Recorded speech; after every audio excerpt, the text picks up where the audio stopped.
हेर्नुहोस् है कपाल यसको लामो यो यत्रो लामो कपाल चाहिँ हेर्नु कति कसरी भएको भन्नुहुन्छ नि यसरी ए यसरी थ्याप थ्याप गोबर दल्ने हो होइन अब यो पुरै एकछिन चाहिँ गोबर प्याक कक्कल लानु भएको गाइस गोबर प्याक अब यसलाई थ्याप्ता पारेर पानी हाल्दै हाल्दै पुरै टाउकोभरि फिजाउनुपर्छ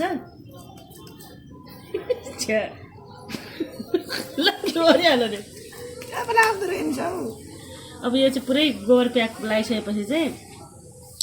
यस्तो लामो हुन्छ कपाल अब यसलाई चाहिँ झोलमा डुबाउनुपर्छ पिसाबमा डुबाउनुपर्छ गाईको अब यसले चाहिँ फोल्ड गर्नुपर्छ यसरी फोल्ड गरेर बाँधिदिने अनि यसको रस चाहिँ पुरै यो कपालमा पस्छ होइन अनि जरा जरामा पसिसकेपछि यत्रो लामो कपाल हुन्छ हेर्नु महिनै पछि काट्दाखेरि पनि यत्रो लामो कपाल भनेपछि अनि अब गोबरै गोबर गाईको गोबरमा हेर्नुहोस् अर्ग्यानिक गोबरमा यति शुद्धता हुन्छ यति मल हुन्छ अर्ग्यानिक घाँस खाएको हुन्छ नि त केही पनि खाएको हुँदैन त्यही तपाईँहरू पनि कपाल लामो बनाउनु मन छ भने यस्तै कपाल चाहिएको छ भने चाहिँ तपाईँहरू पनि सरिताको जस्तै गोबर दल्नु होला।